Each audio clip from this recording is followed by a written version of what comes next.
אני מלך הפופקורן! טוב חברים, אז היום חברת פופקורן שלחה לי חבילת פופקורן מלא טעמים, ולמי כמובן היא הביאה לדגום את הראשון? לדוגם!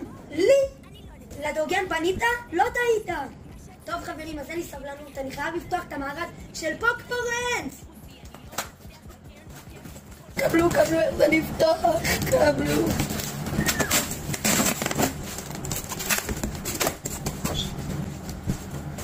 וואו, כמה טעמים!